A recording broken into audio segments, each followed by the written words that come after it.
За бүгдээрэнд нь 2 сарын минь хүргэе. Ингээд би тэгэд бол ингээд сар болгон та бүгдтэй зориулаад яг юм хэрэгцээтэй юмнуудыг ярьдаг байя гэд 2 сарынхаа бичлэгийг эхлүүлж байна. За тэгээд өнөөдрийнхөө дугаар дээр бид нэр та бүгдтэй энгийн дадлаг юмэх энэхүү номон дээрээс уншаад төрсэн сэтгэл болоод номоос авсан зүйлүүдээ та бүгдтэйгээ хуваалцах гэж байна. За надад бол ингээд санчрын одоо зөвлөгөөгөр энэ номыг 2 жилийн өмнө уншижсэн. Тэгээд яг уншиж яхад болвол жилийн өмнө уншижсэн юм байна. Тэгээд уншиж явах явцад төрсэн хамгийн чухал зүйл бол ийм ингээд одоо нэг манай моментын дэвтэртэй агуулга нь маш сайн ингээд одоо нэг нийцдэг гэн харагдсан. За тэгээд манай нөгөө моментум ч юм бол ийм алхам хүчийн хүч штэ тий ингээд хураагтаад яг цасан бөглөг шиг цас ингээд одоо нэг уулын оройгоос бууж байгаа цас бол ингээд нэг явж явах замдаа гээд нэг алхахмаар тэр зөвлийг ингээд нэг хурааж хориглуулсаар байгаад одоо уулын бэлд ирэхэд айгүй том бөмбөлөг болцсон байдагтай адилхан бидний амьдралд бол одоо ухамсартай болоо ухамсардгүй хийгдэж байгаа бүх зөвлөд яг тэр зүйл шиг ингээд одоо бидний амьдралыг өөрчилж хэм маягийг нэгэ гаргаж идэг зүйлүүд бол бидний зуршлууд дадал байдаг. Тэгээд тэр хэрвээ хүн өөрийнхөө одоо нэг дадал зуршлыг анхаарад, анзаараад одоо суулгах гэж байгаа одоо өөрийнхөө мөрөөдлийн амьдралд хэрэгтэй байгаа бүх одоо сайн сайхан зан чанаруудыг суулгахыг хүсчихвэл жижигээс нь ахуулаад одоо ингээд нэг хэрхэн тэр дадал зуршлыг өөрийнхөө амьдралд суулгах вэ гэдгийг ботчлоод гаргацсан байдаг. Ийм ном байдаг. За. За тэгээ ер нь бидний өнөөдөр хэн байгаа одоо ингээд ямар байр суурьтай тий ямар эрүүл мэндийн байдалтай ч юм уу ер нь өнөөдрийн хэн байгаа бидний одоо хүртэл хийж ирсэн дадал зуршлуудын нийлбэр гэж энэ ном дээр гардаг тий. За тэгэхээр нөгөө бид нар ч одоо ингээд дэвтэр дээрээ зорилго тавиал байдаг тий. За нэг гоё юм зорилго болол бичээд байдаг. Ерөнхийдөө бол хүний зорилгууд хөвшүүлмээр байгаа дадлууд юунаас гарах хэвтэй гэхээр хэн болмоор байгаагаас гарах хэвтэй гэдэг. Чи одоо яг ирээдүйд хэн болмоор байна, ямар хүн болмоор байна. Эхлээд тэр дүр зургаа гаргаж иж тэрний тулд би ийм дадалтай байх хэвтэй байна гэдгээсээ ер нь хөвшүүлэх хэвтэй дадлаа гаргадаг гэдэг.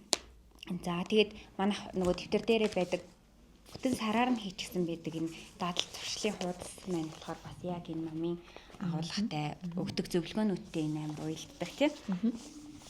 За жишээ нь ер нь ингээд хүн одоо чинь би нэг ийм спорт тогтмол хийдэг хүн болохын тулд хэр хугацаа шаарддаг вэ? За би өнөөдөр 2026 оны эхэнд за би ийм тогтмол дасгал хөдөлгөөн хийдэг хүн болъё гэж шийдлээ гэхэд би хэр удаан хугацаанд одоо чинь 2026 оны сүүлд юм уу 2027 он гэхэд ч юм уу тий хэдийн хугацааны дараа би ийм тогтмол дасгал хийж чаддаг хүн болох юм болоо гэж ер нь боддог штеп. Гэтэл яг зөв асуулт тодорхойлох юм нь болохоор хэдэн удаа би дасгал хийж ээж тогтмол дасгал хийдэг хүн болох юм бэ гэж асуух хэрэгтэй байл та өөрөөсөө. За тэгээд дадал зуршлыг хөвшүүлэхэд хамгийн чухал юм нь болохоор нэг дор хоёр битгий алгасаа гэд.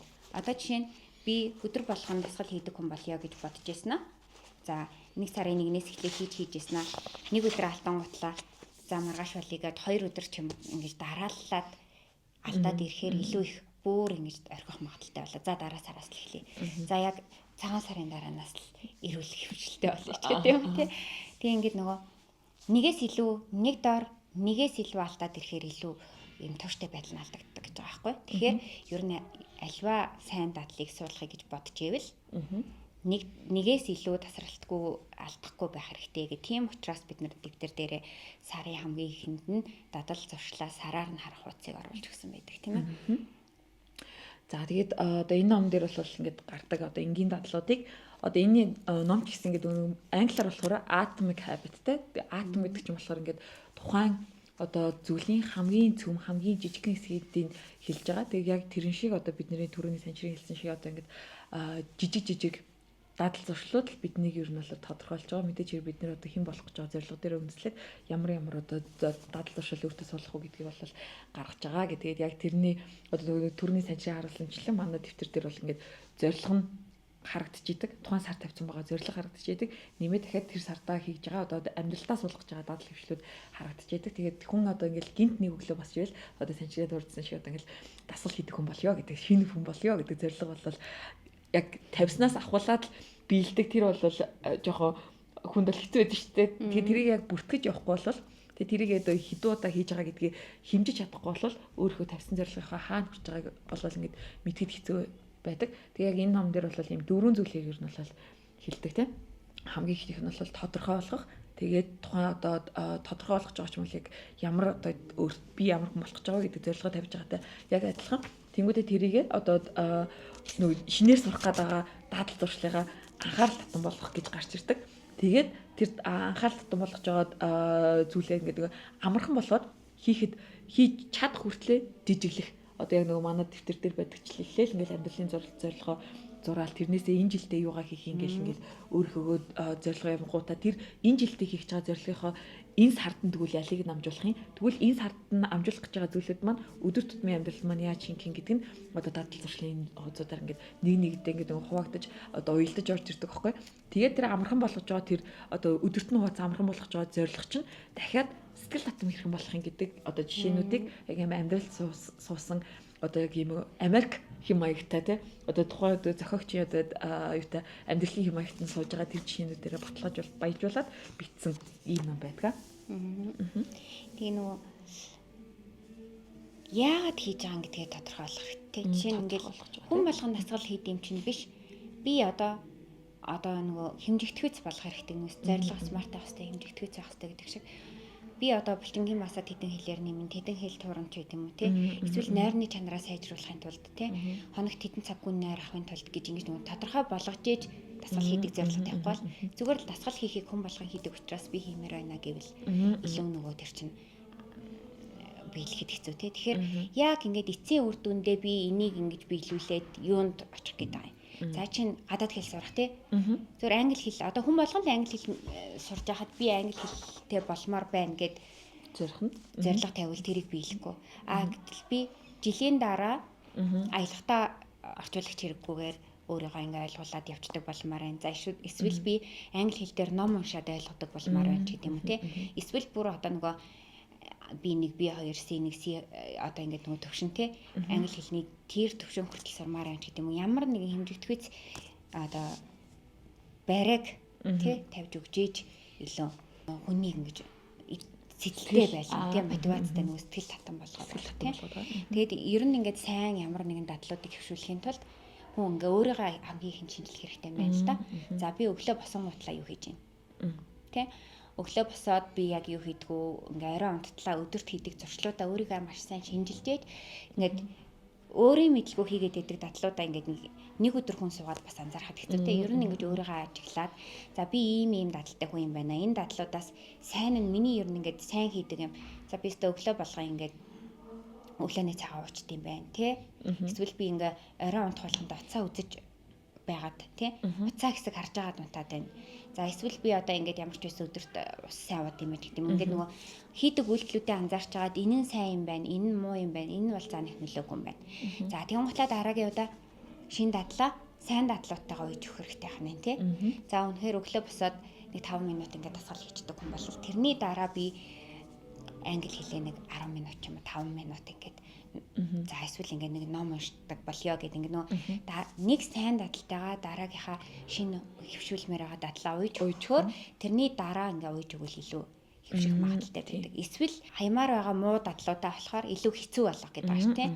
Одоо сайн дадал гэвэл одоо чи өглөө дасгал хийдэг болъё гэвэл арай унтахтаа нөгөө дасгалынхаа хувцсыг баг ингэж дэлгэж тавиад хувцаа бэлдэж тавиад тий өглөөний цай уудаг болох гэж байгаа бол маргааш өглөө яг өглөөний цайндаа юу хийх вэ тий өндөг шарах гэдэг юм уу эсвэл хоол хийж идэх гэдэг юм уу цэсээ тодорхой болгоод орцуудыг бэлдээд ингээд тэгвэл маргааш өглөө нь за юу хийх гэж байгаа юм болж очиол хийчих чинь. Тэгээд дахиад тэр нөгөө сүүлийн дурдсан сэтгэл татан болгоно гэдэгтээ одоо жишээ нь дасгал хөдлөө хийдэг болох гэж байлаа гэж бодоо тэрийг ингээд одоо тракерсан байж шүү дээ. Тэгээ яаж хэрхэн сэтгэл татан болгодог гэвэл одоо магадгүй та ингээд одоо түрүүний сажирлсан шиг өөрийгөө шинжилж хагаад за надад ингээд кофе уух болол ингээд миний сэтгэлийг үнэхээр сайхан ингэж сэргээд юм байна гэвэл одоо дасгалын дараа одоо тэр кофе уудаг болгож би яг тэр нөгөө дасгал хийдэг рутинийг тэр сэтгэл өөрийн амьдралд байгаа сэтгэл татан зүйлтэй холбож ууж өгчиж одоо нөгөө нэг өөрийгөө тодорхой болцсон амархан болцсон зүйл чинь дахиад сэтгэл татан байдал нэмэгдээд ингээд одоо нөгөө уялдаа холбоотой байхаар шинэ одоо дадал зуршлууд бол таны амьдралд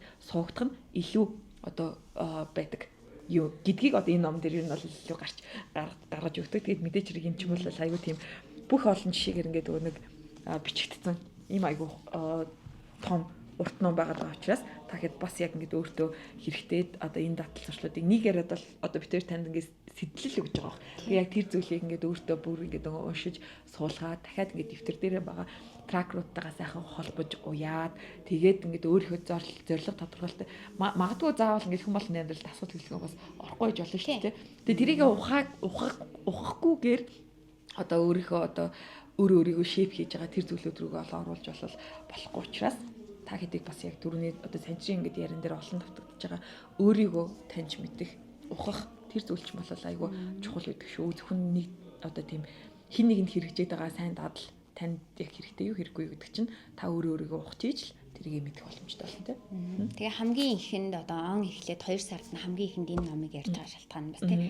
Оны ихэнд бид нэр өчнөө зориг тавьж чаддаг тийм. Тийм утлаа ялагдагч хоёр яг адилхан зоригтой байдаг гэх тийм. Тэр энэ ном дээр гардаг тийм өгүүлбэр байгаа. Нэрэл одоо ингээл альва уралдаанд орж байгаа хүмүүс яг адилхан зоригтой байгаа тийм. Бүгдээрээ ингээл төрүүлэх гэсэн зоригтойгоор орж байгаа. Тэгэхээр таны зорилгоо тодорхойлох бол ерөөсөө чухал алхам биш. Яг өдөр зорилгоо тодорхойлж байгаа нь сайн боловч зорилго бичлэгээ тэрийг хэвшүүлэх нь л чухал. Яг гэвэл ялсан ч бай ялагдсан ч адилхан зорилготой хүмүүс байдаг. Тэгэхээр зорилго тавьснараа илүү тийм ямиг хийгээд гүйцэлдүүлээд байгаа юм ш. Ер нь бол ингээд зорилгыг бол хинж тавьж болно. Ялагдагч нь адилхан зорилго тавьдаг. Тэгээд зорилгодоо нэг удаа хүрлээгээд ер нь тэр бол төр зургийн юм байдаг тийм. Одоо жишээ нь би 7 хоног англи хэл хийлээгээд миний англи хэл сайжирчихгүй яг байсан төвшөндөө ер нь байж байна тий.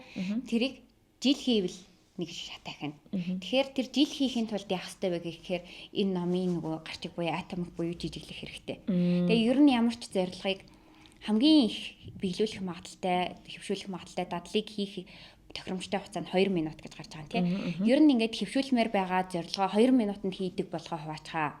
Тий. За одоо чинь англи хийдэг бол одоо миний нөгөө тогтмол хийдэг нэг Duolingo-гоор нөгөө Франц хэл сурдаг. Нэг сүүлийн одоо 3 дахь жилдээ сурж байгаа. Тэгэд энэний ингээд нөгөө надад хөвшсөн юм юу юм гэхээр яг 2 минутанд амжигддаг гэсэн үг байна. Тэгэхгүй болохоор бид нарт ингээд завгүй яг ингээд 5 минут, 10 минут, 30 минут төвлөрөө суух гэхээр ингээд янз бүрийн асуудал гараад бас явах хэрэгтэй болдог ч юм уу. Ингээ орхиод ирэхээр нэг өдөр алдаа, 2 өдөр алдаад нөгөө нэгээс дээш өдөр алдаад ирэхээр хөвшгүй байх магадaltaй. Тэгэхээр хамгийн хөвшөөд байгаа юм нь болохоор 2 минутанд амжаад байгаа. Тэ? Өглөөний цай уух ч гэдэм өглөөний тасгал хийх за одоо ингээд нэг жоохон ингээд сонголт хийдэг юм. Тэр бүгдийг хамгийн эхний ээлжинд 2 минутанд ер нь юу хиймээр байгаагаа 2 минутанд хийдэг байхаар жижигэлчгээд тэгээд тэр нь ингээд хөвшээд ирвэл тийм. Тэр нь үнэхээр хөвшээд 2 минут хийхэд ямар ч асуудалгүй ингээд за би ямар ч өс өдөрт 2 минутаа гаргаад байна гэдэг чинь өдөр болгон тэр ямыг ингээд ямар нэг байдлаар хийгээд штэ. Тэгээд тэр нь асуудалгүй болоод ирвэл дараа нь 5 минут ч юм уу тий. Тэгээд цаг хугацаанд байгаад боломж нөхцөл нь бүрдвэл 20 минут хийсэн ч болно штэ тий.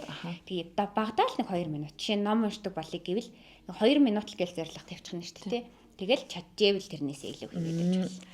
Тэгээд яг энэ үйлдэлүүд одоо үйлдэл үр дүн болно. Түүнээс ш та бол яг ингээ үр дүн хүсэж байгаа хэрнээ хүмүүст одоо тим юмнууд байдаг те фитнес бүртгүүлчлээ хизээд урд юм бол гэдэгчлэн ингээд үр дүн хүсэж байгаа тэр зүйлүүдийн хамгийн чухал одоо орц нь бол үйлдэл байдаг. За тэгээд одоо түрүүний санчрын энэ одоо нэг Франц хэл сурдаг жишээгээ дурдж өгч онлаа юу бас сайн хэрэг хүн болгонд л одоо ингээл нэг хэл сурчих ямар нэг аль нэг хэлийг сурчих эрмэн зорилго бол байнга амьдралд нь байж байдаг. Тэгээд тэрнтэй хүмүүс бас яг тийм аюу тийм хурдан үр дүн хүлээдэг те. Яг нэг удаагийн сургалтанд яваал за одоо нэг 6-7 хоног ч юм айл нэг сургалтанд суугаал тэгэл яг яриад эхлэхийг хүлээдэг ч юм уу. Иймэрхүү одоо үр дүн хүлээдэг штэ.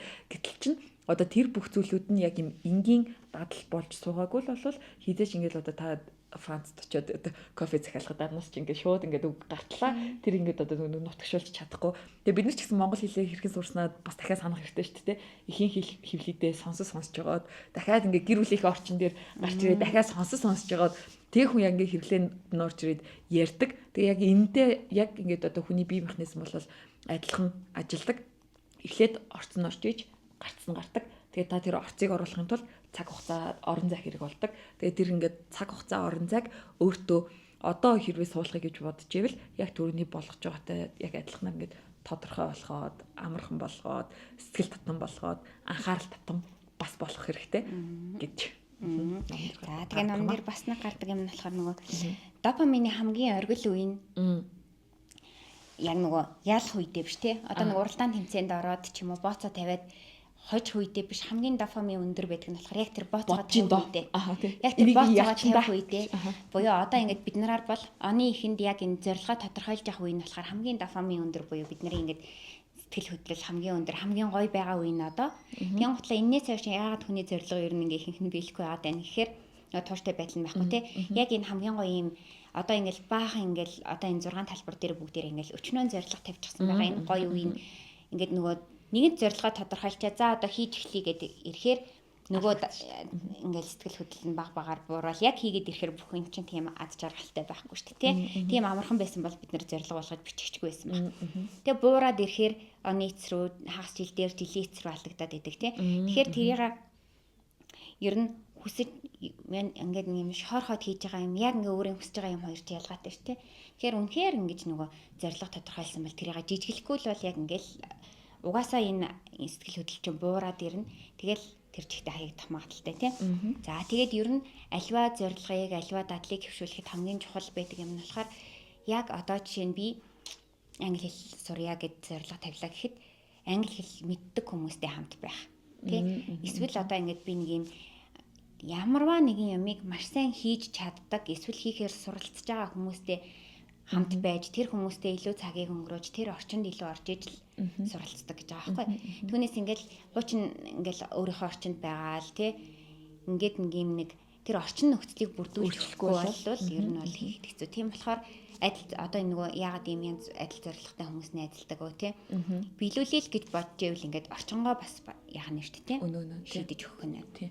Тэгэл яг одоо дасгал хөдөлгөөн хиймээр байгаа хэрнээ гэртээ дасгалын хичнээн гүйлтийн зам аваад тэр бол нөгөө хувцсны үлгэр болдог гэдэг жишээ нь болж юм гардаг шүү дээ. Яг энэ шиг ингээд бидний ингээд одоо зорилгодоо хөтлөх гэж байгаа тэр зүйл болол нэгдүгээр цаг хугацаа дараагийн нөхцөл дээр нь орон зай маш чухал. Тэгээд та бүгд ингээд өөрийнхөө тавьсан байгаа зорилттой одоо яг эн чинь бол яг нөгөө ухамсартайгаар өөрчлөгдөг нэг юу те өөрийгөө шинжилнэ шүү дээ те. Тэнгүүтээ одоо шинжилээд гарч байгаа одоо энэ нөхцөл байдал нь яг миний зорилгыг биелүүлэхэд хангалттай орон зай гарч ийн үү хангалттай гоё зайтал байна уу гэдгийг бас ингээд харж ойлгож мэдхэд чинь бас яг ингээд одоо нөгөө өдөр тутмын чинь тэмдэглэгээ өөрийнхөө юу хаана хийгээд байгаагаа 7 хоногоос хараараа ингээд өөртөө ингээд суугаад апдейт хийж байгаа тэр байдлууд ч бас ингээд нөлөөлнө. Тэгээ та гэдний бол ингээд дэвтэр дээрээ одоо нөгөө дэвтэртэйгээ байнга ажиллаад ирэхийн цагт түрүүний ингээд санчрын хэлсэн одоо ингээд нөгөө өөрийгөө шинжлэх за тэгээд нэмээ дахиад ингээд том зорилгоо жижиглэх гэдэг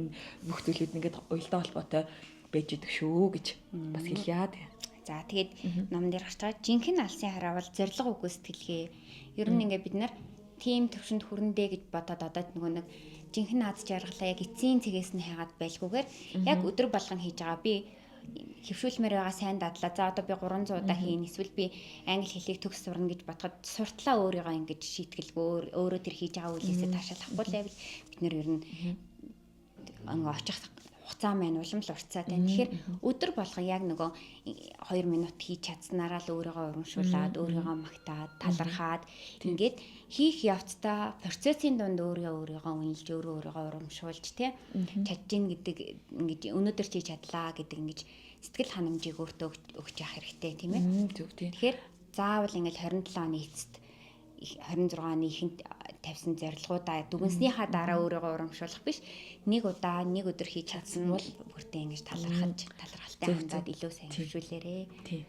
Тэгээд одоо миний жишээ нь одоо нэг дэвтэрнээс одоо 3 дахь жилдээ ингээд momentum гаргасан цагаас л ингээд ашиглаж байгаа шүү дээ. Тэнгүүд яг хамгийн сайн ингээд надад суусан дадал зуршил болол жишээ нь талархах байдаг. Тэнгүүд одоо ингээд нэг амьдралын зорилго нь бол амар тавиа амьдрах байгаад тэгээ амар тавиан байдлыг нь өдөр тутамдаа одоо нэг өдөртөө 2 минут яаж дүүргэхтийн гэхээр талархал. Тэгээ ингээд байгаа зүйлээ талархаад өнөөдөр болж байгаа сайн сайхандаа болох гэж байгаа сайн сайхандаа ингээд талархахт нь одоо яг нэг моментум болж ихнээсээ маш сайн тусалдаг шүү гэж.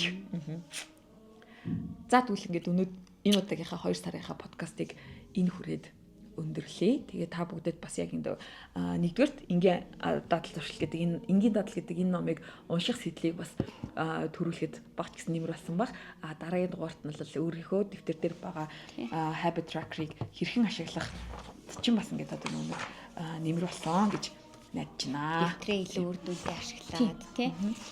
Тэгээд нөгөө 26 оны ихэнх тавьсан гоё эерэг дэврүү мөрөөдлүүдээ одоо номын тусламжтайгаар эсвэл одоо ингээд энэ подкастнаас ч гэсэн нэгч болов санаа аваад илүү тууштай хийх чинь туслах зорилгоор бичлээ. Тэгээд 2026 оны мөрөөдлүүдээ тий зорилгуудаа хүрхийг ирвэё. Тэгээ өдөр болгон гоё амар тайвнаар дүүрдэг, талархлаар дүүрэн амьдрал нь өдөр болгондоо ингээд үргэлжилдэг байгаасаа гэж бас ерөөж гинөө. Ба. Бой.